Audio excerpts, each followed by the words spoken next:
Good afternoon. Thanks so much for being here. My name is Craig Wansink. Kelly Jackson and I direct the Robert Nusbaum Center here at Virginia Wesleyan. Want to mention two quick things. First of all, if you hear a slight hum, that's just the hum of our ancestors. So just please accept that today. The second thing, as I was looking out, I saw a number of you were at the repatriation event last week. Just wanted to tell you, we did not anticipate the numbers of people, and we did not anticipate that the sound would be so poor. So thank you very much for those of you who were there. If you didn't hear, you missed some great words, and we do apologize for that. So excited to have Marcus Nevius here today, and Dr. Eric Mazer, Department of Religious Studies, will introduce him. Thank you.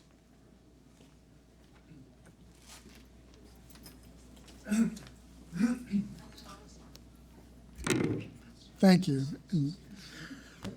Welcome. Thank you for coming. Yesterday, Professor Marcus P. Nevius flew here from the University of Missouri, where he is Associate Professor of History in the Kinder, Yeah. sorry about that, Institute, maybe it is Kinder, Kinder Institute on Constitutional Democracy, and in the Department of History, and where he teaches courses on Atlantic world slavery and early U.S. history. A Ph.D. graduate from the Ohio State University, his research has been supported by fellowships from major institutions including Mount Vernon, the Massachusetts Historical Society, and Brown University. His acclaimed book, City of Refuge, Slavery and Petit Marronage in the Great Dismal Swamp, 1763 to 1856, which was published by the University of Georgia Press in 2021, offers a groundbreaking study of resistance, labor, and community in the swamps of Virginia and North Carolina, a history rooted just a short drive from this campus. It is my great pleasure and honor to welcome to Virginia Wesleyan University Professor Marcus Nevius.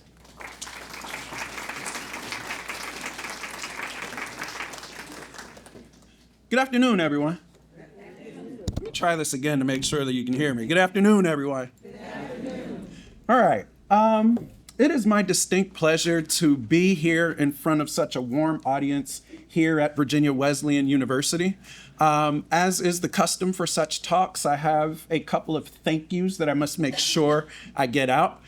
Craig and Kelly, thank you so much for the invitation to come talk about City of Refuge, and for all of the good cheer and conversation that we've had so far. Thank you to the Robert Nusbaum Center for also being a part of bringing me here, and to all of you for being here as well. Especially, let's see, the Tidewater Collegiate Academy Harriet Tubman cohort. Where are y'all? Raise your hands, please. Thank you for being here. We appreciate having you here for this wonderful talk, and also for being a part of the Tubman cohort for sure. Okay, so why am I here? On the board before me is the cover page to City of Refuge. It is a book about slavery and Petit Marronage in the Great Dismal Swamp, 1763 to 1856.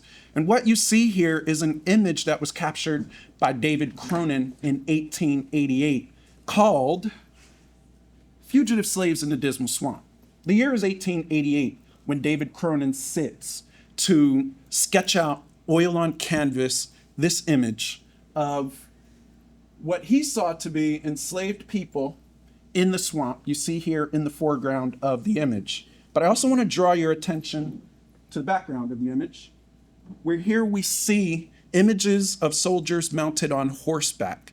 We can't tell if they're wearing Confederate uniforms or Union uniforms, but we do know, because David Cronin was well aware of the Civil War and well aware of the movements of military men through the swamp, that at least he's thinking with this transitional idea of the Great Dismal Swamp as a contested land.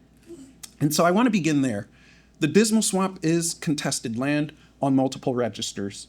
On the registers of wartime, on the registers of enslaved and marooned people who claimed it as a space of freedom, on the register of land company owners who contested in court ownership deeds to this particular land, and perhaps most importantly, on the register of the indigenous peoples whose land it was first, particularly Nansemond peoples and others who are related to the Nansemond who live near and about the swamp. That's where I want to begin today, because what I'd like to do with the next 30 minutes of my time is take you through the timeline that you see here, or the outline, I should say, that you see here. I'll begin by trying to situate City of Refuge in recent scholarship that has followed since 2020, 2021, when this book was published. Because it's really important to see City of Refuge not only as an accomplishment of one scholar, myself, but as the accomplishment of a broader group of scholars who have been working on the subject of the swamp for the last 15 to 20 years. I'll then take us through a quick reading, a glance, an overview of the topics which arranged City of Refuge. For any of you who are interested in looking up the book and getting a copy for yourself, I'll preview the book for you in that way. Then I'll take you through a couple of examples of primary source readings which feature in the book, but the ones that I really like to talk about when I have the opportunity to present about City of Refuge anywhere I go and I talk about this book. And finally, with perhaps the last 10 minutes of our time, I'm very interested in your questions, all of them. Doesn't really matter what range they come from. I want to hear what you are thinking as you engage with this topic. So please, as I'm babbling on up here, do be aware that at the end, you will have an opportunity to challenge me as well to think. Okay, let's begin with a map. Most of us know this region of the country, but I often include this map for other audiences elsewhere who have never heard of the Great Dismal Swamp before. I would assume that most of you have at least heard of the Great Dismal Swamp, given its proximity to campus here. But in case you haven't, it's a little more than 20 miles to our south-southwest, and it extends for about 30 miles or so across the state line into North Carolina. It comprised, at its height, perhaps in the 1600s, an area about the size of the modern state of Delaware.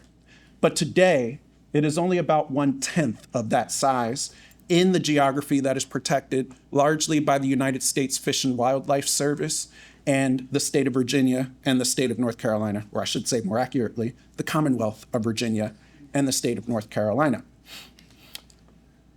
Let me begin with something equally as important as the location of the swamp, my definition for marronage.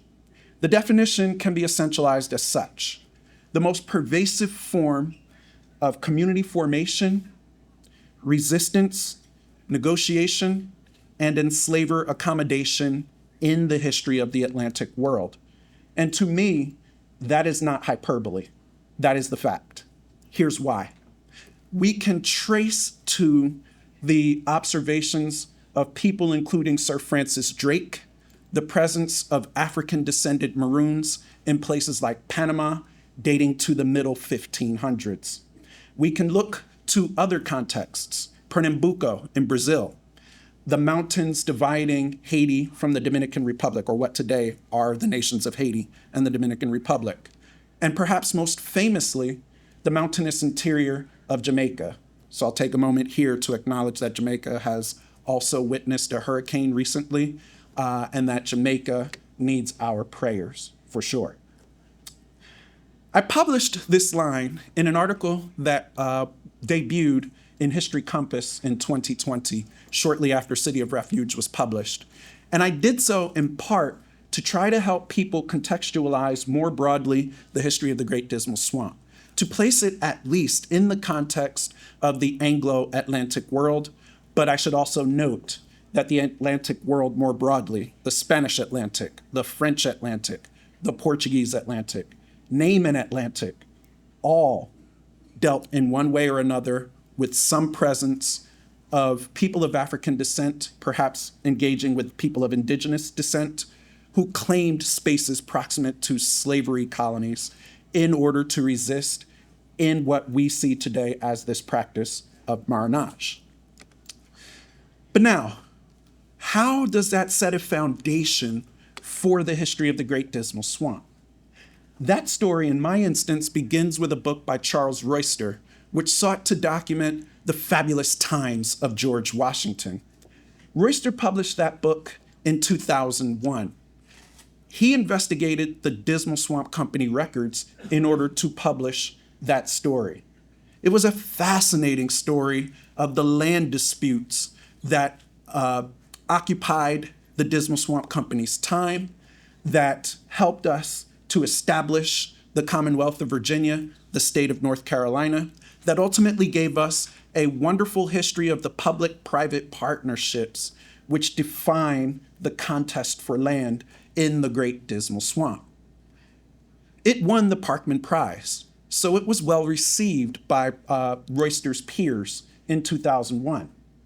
And I engaged with the book roughly around 2006 or 2007 as a master's student at North Carolina Central University.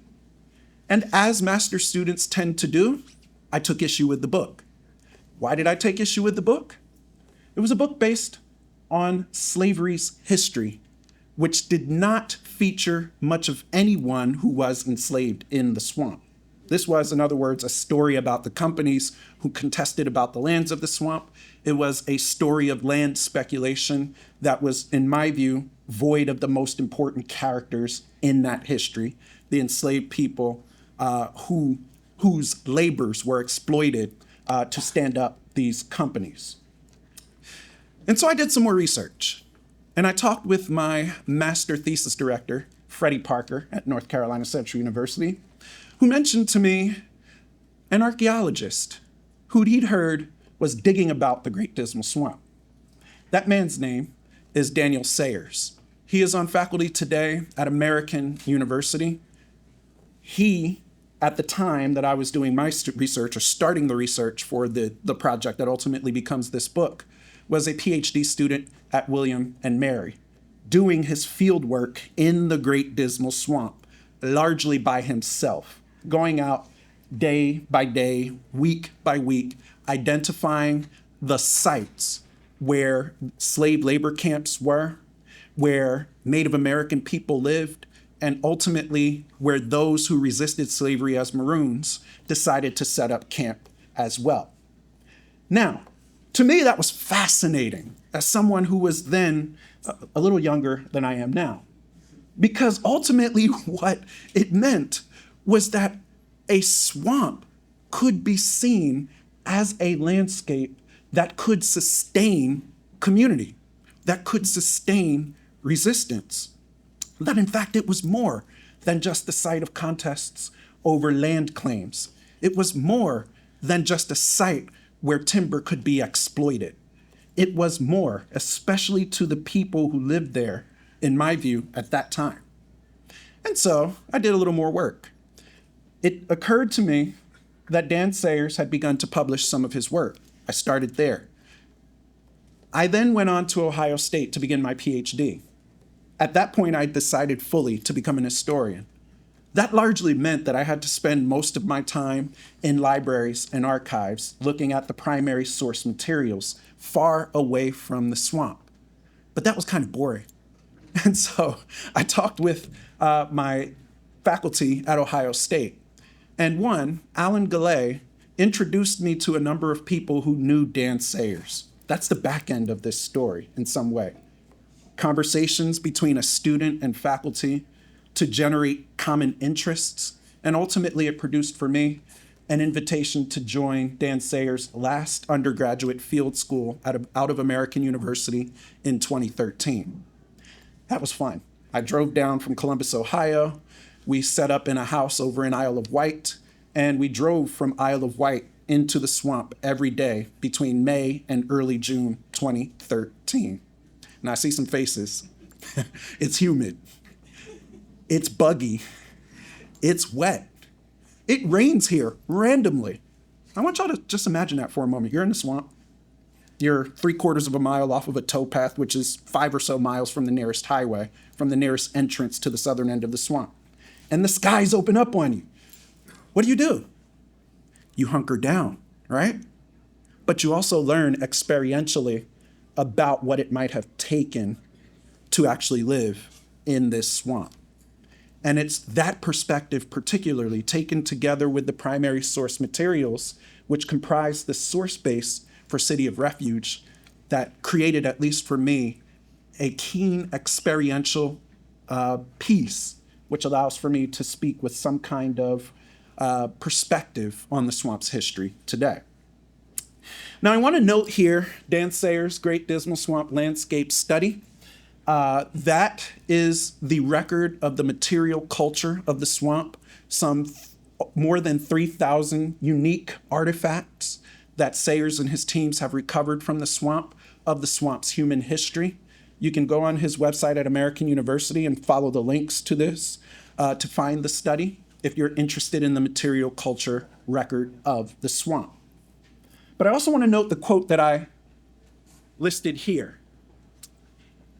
In Sayers' view, thousands of indigenous Americans, African Americans settled the swamp permanently for durations beginning as early as 1607 and extending at least until 1860, when the Civil War began and when most of those who marooned in the swamp and most of those who were enslaved in the swamp began coming out of the swamp, as David Cronin's image shows us, at least dating to 1888. I want to mention here Brent Morris's book as well, Dismal Freedom, published by the University of North Carolina Press in 2022, particularly because of his definition for Marronage, one of the most dynamic and impactful ways enslaved people resisted their bondage. He attached that on page 4 to the quote that I showed you from History Compass just a couple of years after City of Refuge had been published, to emphasize the story of resistance that defines Marronage in the Great Dismal Swamp. And I want to note chapter 3 in Dismal Freedom as well, because in his effort to tell the story of the swamp's maroons, he wanted to be sure that we saw that story not as distinct from, but connected to broader trends of resistance in the Atlantic world, particularly after the middle 1700s and well into the 1800s. And so his work revisits the archive of slave conspiracy scares, for example, here in the region, which have connections to the Great Dismal Swamp, even as we debate them. I'll give you one example of that. Y'all have heard of Nat Turner, right? Some newspaper reports put him in the Great Dismal Swamp. Others, while he was hiding, put him in Washington, D.C., or Baltimore, or name a place where they thought he could have gone. All while most historians are pretty clear, he never left Southampton County. He never went more than 2 miles away from the place where he had been enslaved his entire life. He was in fact captured less than 2 miles from where he'd been enslaved his entire life. But the Dismal Swamp loomed greatly in the story of his revolt, largely because newspapermen thought that he could raise an army of enslaved people out of the Great Dismal Swamp and have them descend upon Southampton to support that revolt. I also want to make note of Catherine Benjamin Golden's forthcoming book with UNC Press, This Insurgent Ground, because most of the studies of the Great Dismal Swamp's history of Marronage have largely focused on the histories of men. But Catherine's book is the first to take a look at the record of women who also chose Marronage in the swamp, or who conspired to ensure that people who lived in the swamp could stay. I think it's a very important addition to our knowledge of the Great Dismal Swamp forthcoming next year, because it helps to round out the story of Marronage in the swamp in ways that help to more deeply humanize this story. Okay, so one more note here. The Great Dismal Swamp Stakeholder Collective, a local group of organizations, an umbrella organization, which brings together indigenous groups, which brings together local civic groups, which brings together all people who are interested in promoting the swamp's future, particularly being recognized as a place of slavery, of resistance, and of community. And so if you are looking to become involved in present day work to engage the histories of the swamp and its future, I would look first to the Great Dismal Swamp Stakeholder Collective. All right, so let's talk a little bit about City of Refuge at least by topics. The Dismal Swamp Company features prominently in the book. It began in about 1763. It extended to about 1814 before it was split into separate land and canal companies. And the story of the effort to exploit the swamp's resources expanded exponentially after 1815, particularly because that was the end of a major period of global warfare in the Napoleonic context. George Washington features in this story. I always have to mention him. He's pretty good to mention anywhere you go in the United States. For about 2 decades, from 1763, being one of the founding members of the Dismal Swamp Company, to 1785, when in retirement from public service, he decided to withdraw from the Dismal Swamp Company and, quite frankly, to put his resources into other things at Mount Vernon and other land speculation efforts in the West.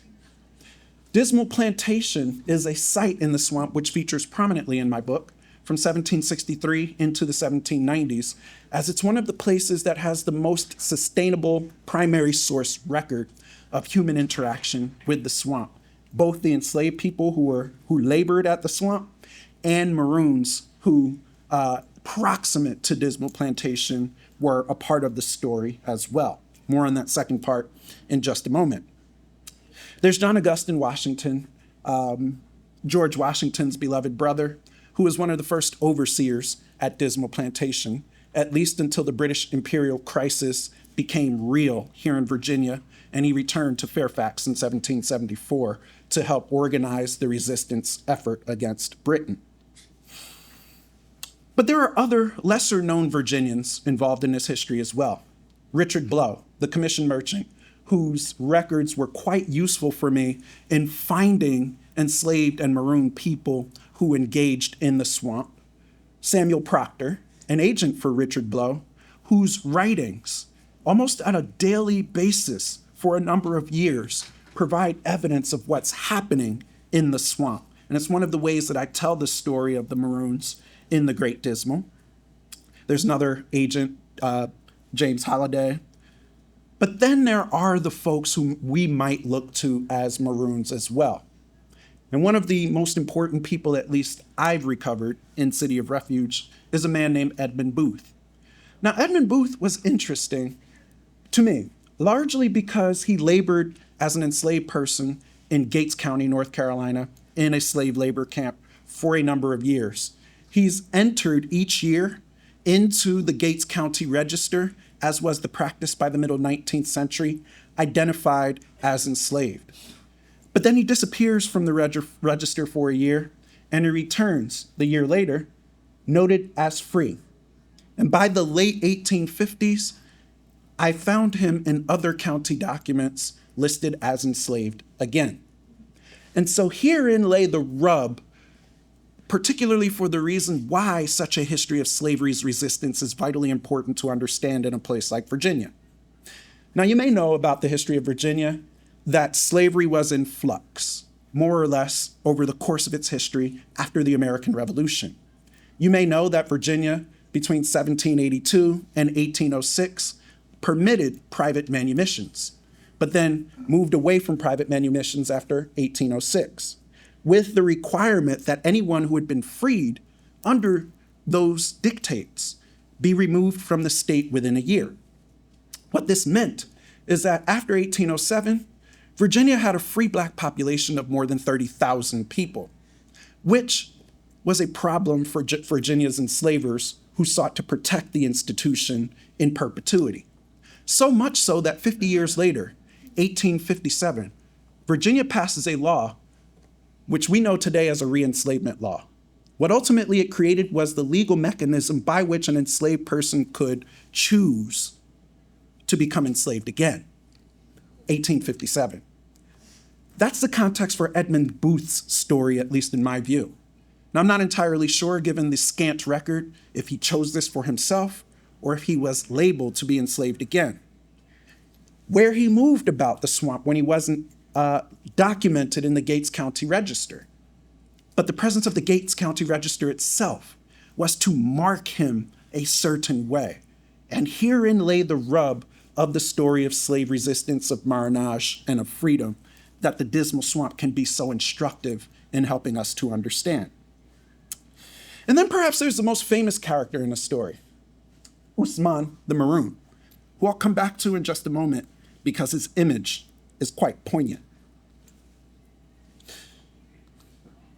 Now, I want to take a moment to demonstrate for you the way in which I compiled the primary source record at the heart of City of Refuge. Because here is where the work of historians and other scholars is the rubber that meets the road. What you see here is George Washington's copy of an appraisement of Dismal Swamp slaves. This, that is to say, is a record from the Dismal Swamp Company's archive, which gives us the evidence of the names and genders and ages and speculative values of people who were dispatched to Dismal Plantation in the first generation of slaves who were sent to work there in 1764. Now, what's interesting about this, guess you can't see that, but that's okay, is that there are a number of people, but they are men, they are women, and they are children. That to me constitutes community, at least at a plantation, air quotes again, this was more of a slave labor camp, in the swamp.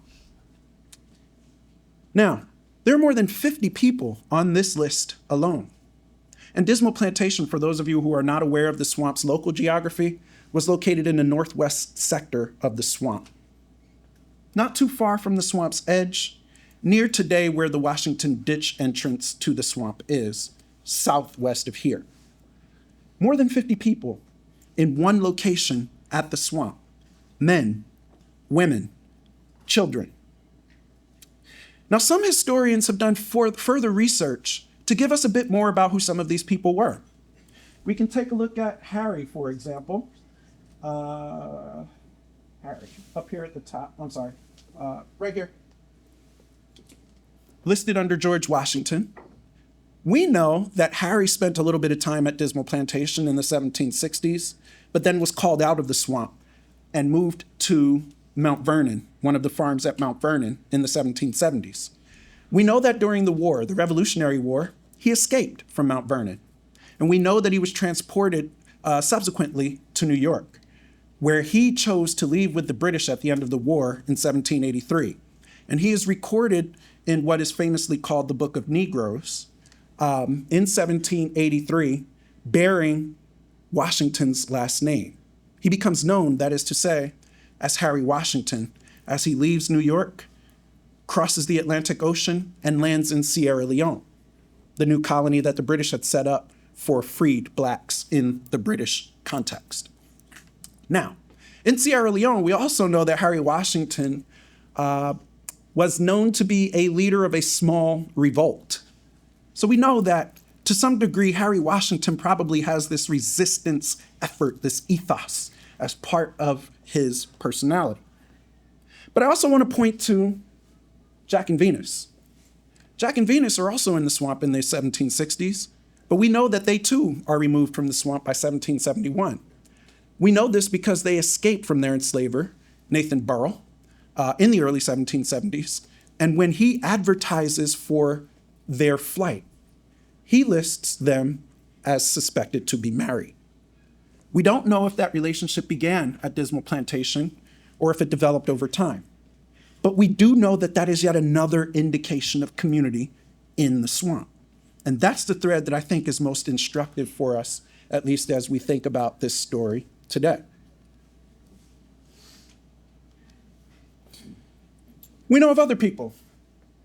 A man named Tom, about 5 feet 6 inches tall, bearing his country marks. Now, country marks, for those of you who've never heard that term before, were scarifications that people of African descent usually bore, particularly if they were first generation carried across the ocean from Africa to an enslavement context in the Western Atlantic world.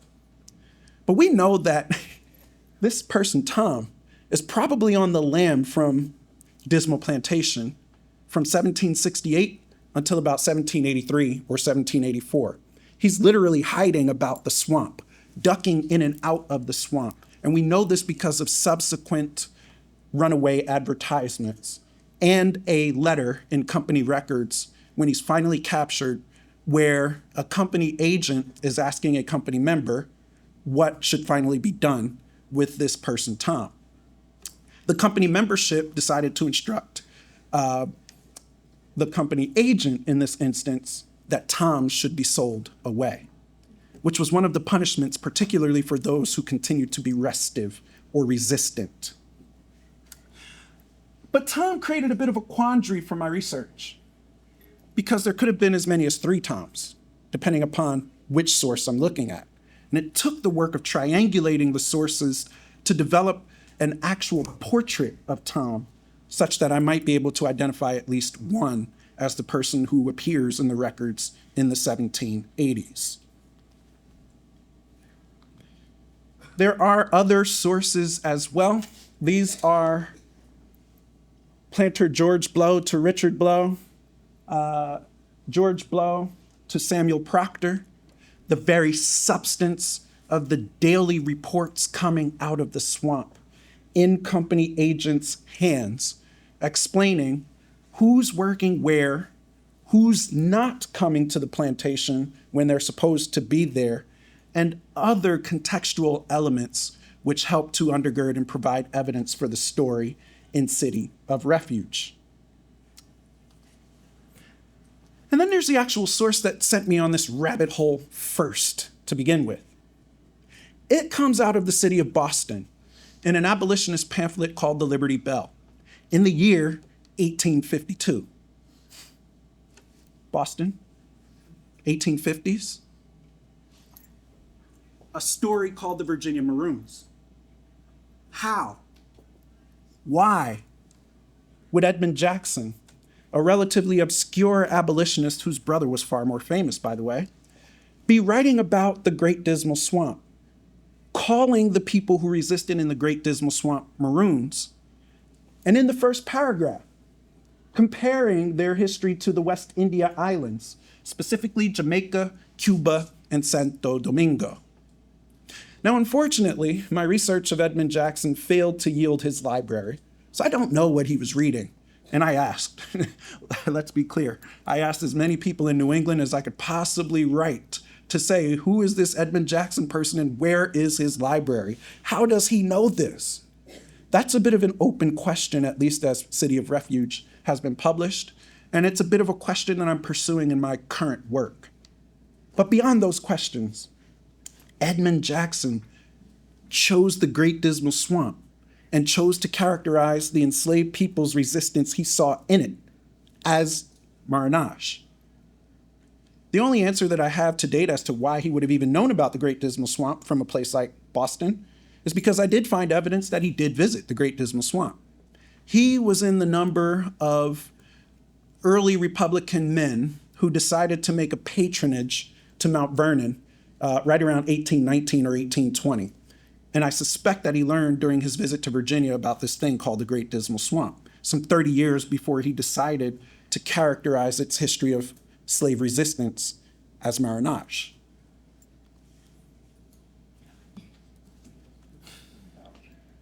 And then there's Usman. Now, Usman's story is just as unique as perhaps Edmund Jackson's story. And it's unique in part because of how it's discovered and how this sketch comes to be. So David Hunter Strother, one of those mid-19th century travelers who went to various parts of the United States to try to learn about local histories, decided that he would choose as his subject in 1856-57, the Great Dismal Swamp. He comes down to the region. He contacts a local group who is extracting resources from the swamp. They provide him with 2 enslaved people as his guides, and they go into the swamp on a canal towpath. As they are on the canal towpath, David Hunter Strother observes a man emerge from the muck and the mire. And this is the image he captured for the readers of Harper's New Weekly after that encounter. He asked his enslaved guides who this person was. They knew who this person was. They gave him that person's name, Usman. But they couldn't tell him anything else. And herein is the intrigue. They knew who Usman was. Do we know if they decided not to divulge anything more about Usman because who the heck is David Hunter Strother? Or did they not actually know anything more about Usman more than his name? But either way, he stands, Usman, as probably the most poignant evidence of a Maroon. And this is in part because of the way that we can describe this image here. Now, Usman looks like he has some age. His hair is white. But Usman also looks like he has labored in the swamp for a number of years. His arms are really strong. But in his arms, he's carrying a long weapon, which means that he had some contact with the outside world in one way or another. My explanation of that is that he probably had access to slave labor camps in the swamp, even as he was attached to a Maroon company someplace else. Oh, and then there's the geography of the swamp too, exaggerated perhaps in this image, but only by a bit. Okay, so here's the part where I'd like to spare some time for us to have a bit of discussion before you go. But I'll make one more reference to Marronage here by zooming out the scope a bit and introducing the next project that I'm working on. Now, as you remember, I pointed to Edmund Jackson's The Virginia Maroons in the Liberty Bell in the early 1850s. And I pointed out particularly that Edmund Jackson referenced Jamaica, Cuba, Santo Domingo. I mentioned earlier that in any context in the Atlantic world dating to Francis Drake in the middle 1500s, we have evidence of people encountering Maroons. So what is the big deal about Marronage then? Why is it that Maroons were such a threat to slave societies? Why is it that Maroons perhaps were not treated as allies over time? These are questions that I'm investigating now in a project that I'm calling Fear of a Maroon Republic. And what I've attempted to do is to return to perhaps the most widely circulated, published evidence of Maroon stories in the Atlantic world. Pamphlets produced by people like Robert Charles Dallas and Brian Edwards, Edward Long, and Charles Leslie, all of whom sought to capture the story of Jamaica's two Maroon Wars of the 18th century. Because I think it's there. I think it's in that scholarship, if we might call it that, or those pamphlets, if we might refer to them a bit more consciously. I think it's in those records that people like Edmund Jackson, years later, begin to understand the broader context for Marronage in a place like the Great Dismal Swamp of Virginia and North Carolina. That's work that I'm undertaking now. Hopefully the University of Virginia Press will be interested in it and it'll be published in a couple years' time. But that, I think, is a good place for me to close for now because I would love to entertain questions. Thank you so much.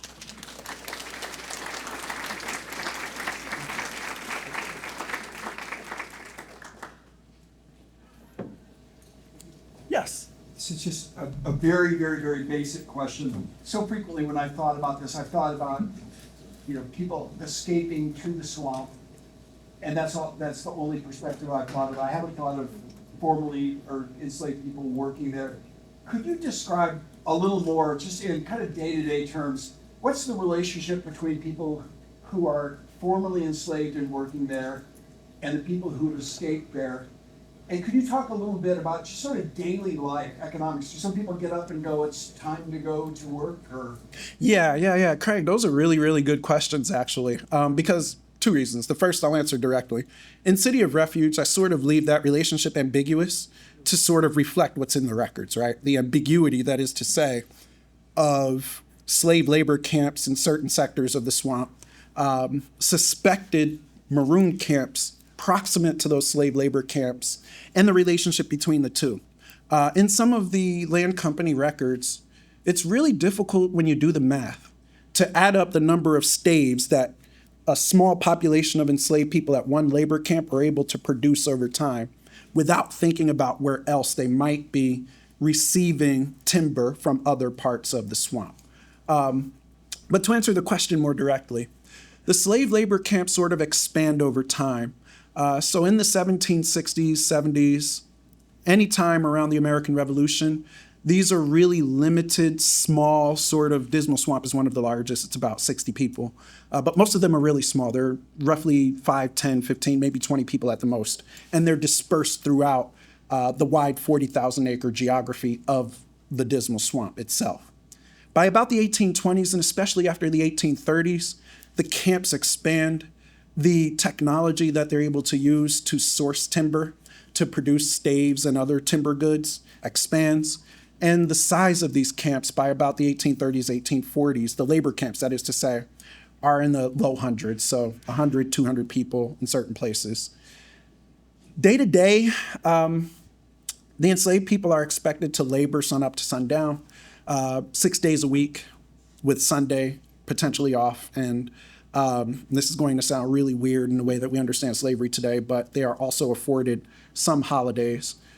And most are hired into the camp under the terms of slave hire contracts, which stipulate the amount of time that they are to be released to the company, and then they have to return back to their owners. So the laboring season, that is to say, basically begins after the first thaw in February or March and extends all the way through to the late fall.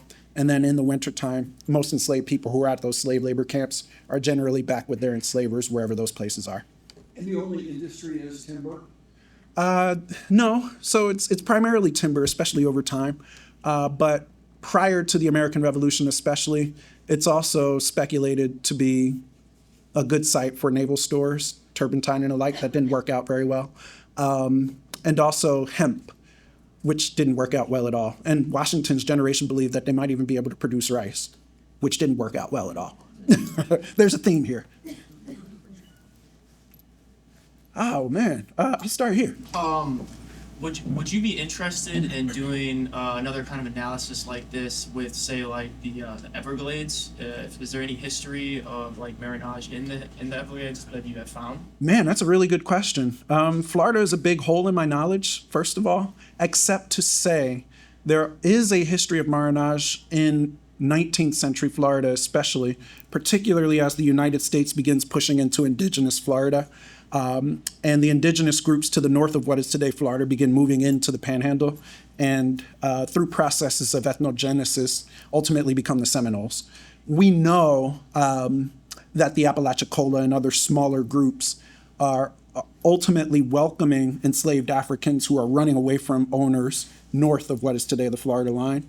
And they all begin to sort of push down into the Panhandle, at least until a series of Seminole Wars, as they're known, in the 1830s and 1840s, ultimately marks the moment where United States military technology and influence begins to sort of constrain the spaces where they can hide out. But there's actually one other element of that story that's quite important for us to consider, and that is the Florida Peninsula that we know today geographically is very different than it was before the 1850s. It was much more swampy, much more sparsely populated, and most people didn't live down there in that wetland called the Everglades. If the Great Dismal Swamp was a tough place to live, it's my understanding that the Everglades was twice as difficult to navigate. Yes. I'm curious about religion among the people here. Harry Beecher Stowe, her second novel, creates a fictional character who's the son of Denmark Vesey, who's connected to the AME Church. Yep. And you identified Usman, which is very Arab Muslimish. Yep. I'm wondering if you can elaborate at all about religious practices that people might be. There's the second hole in my knowledge. I did invite challenging questions. Where do I begin? We don't have a good explanation tied to primary source material for how Usman gets his name. But Usman is an Arabic name. I'm not really sure how we would substantiate how he got the name or how he took the name, but that would lead us to at least suspect that there is some influence from the Arab world in the Dismal. To the first question, would you remind me of the first question? Well, it was just Harry Beecher Stowe. Yes. Yeah, so We know that Dread becomes sort of subsumed by the popularity of Uncle Tom's Cabin, which was published several years before. But much the same as Uncle Tom's Cabin, Dread, the name of that book, was serialized first. It was published as a series of articles before it ultimately became a bound edition. And my understanding of the scholarship of Harriet Beecher Stowe's efforts in writing Dread largely leads me to understand that she was becoming a bit more radical over the course of the 1850s. Uncle Tom's Cabin, as I'm sure you know, becomes one of the most famous published books of the era, second to the Bible. And so I think she's trying to seize the moment that Uncle Tom's Cabin creates. If Uncle Tom's Cabin is a bit of a softer story, I think she's reaching into the Dismal Swamp and the history of Marronage to do much more to tie people's interests to anti-slavery efforts. I don't know to what extent, though, she's doing that in the context of a religious position on the subject, but that would be something that I would have to read into more. Let's go here. So based on like the knowledge that you've been gathering about the slaves who were sent to the plantation and then like kind of how they were all kind of escaping, do you think that they were being sent to work in the Dismal Swamp as a form of like punishment instead of being sold, sent down to the swamp to like work instead? Wow, that's a really good question too. Yeah, I can repeat that question. So tell me your name, by the way. Gabrielle. Gabrielle is asking, given that we know of the presence of people escaping into the swamp, and people escaping more generally, might some of the people who were dispatched to the swamp have been sent there as punishment because of the conditions of working in the swamp being much more difficult theoretically than a more traditional domestic setting or a plantation agricultural setting? Did I get that right? There's no indication in the records that I have compiled that the Dismal Swamp is chosen by enslavers as a place of punishment. What I have seen in the records is that it's more of a calculation of how to extract as much wealth and labor out of people as possible. And so I did reference the fact that there were wide range of people in the swamp, men, women, children, but the vast majority of people who are sent in the swamp are young men. And we do have evidence of Usman being older and living in the swamp, but there isn't much more evidence beyond Usman, the extent to which we can sort of build out a demography of people's ages.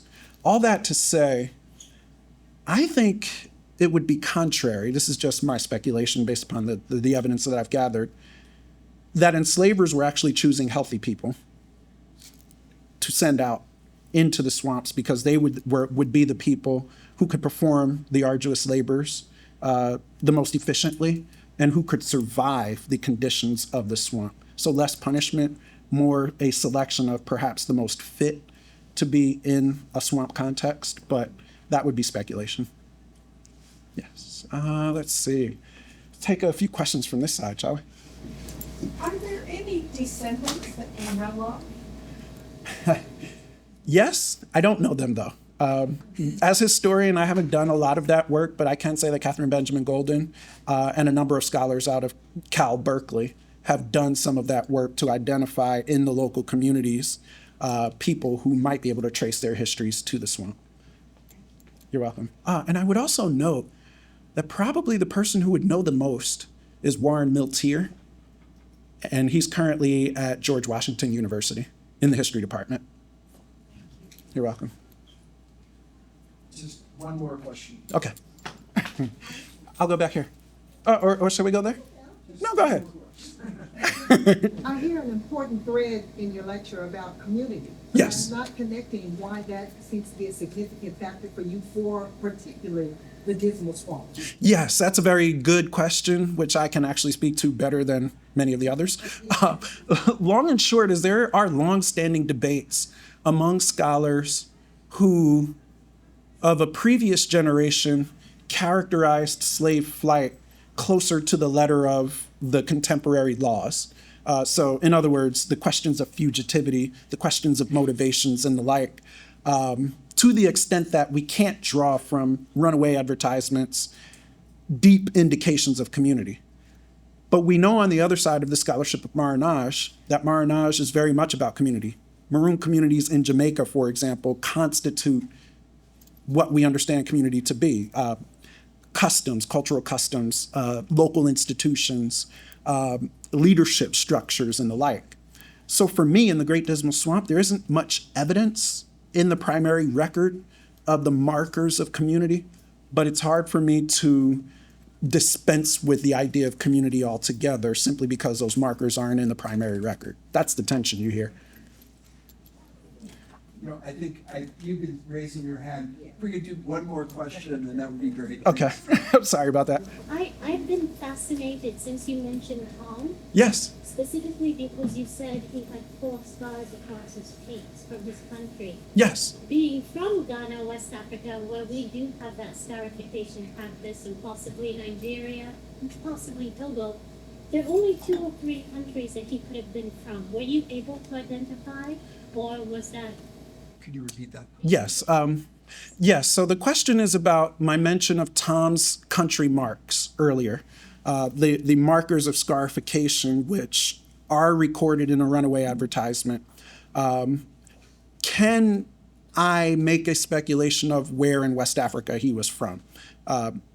The current political map that you mentioned, the countries that are there, Ghana, Togo, Nigeria, did not exist in, of course, as you know, the 1800s. I haven't taken a look at the local Asante Kingdom records or the Fanti Confederation records or any of the other local people, but I would definitely hold that as an open question worth pursuing. And I would point you in the direction probably of Michael Gomez's Exchanging Our Country Marks as one of the premier studies of scarification in context in the 19th century Atlantic world that could sort of help answer that question. I didn't pursue that question, I was after others, but that would be the answer there. Although I would say, I'm all but certain he's from someplace in West Africa, north of the equator, southeast of Senegambia. So essentially the regions that you're pointing to, there's a high probability that that's where he originated. I know so many of you have classes at 1 o'clock. If you have other questions, if you can please come up afterwards and please talk with them. Thank you very, very much for your time. And who we think that is. Thank you. Thank you. Enjoy the rest of your afternoon.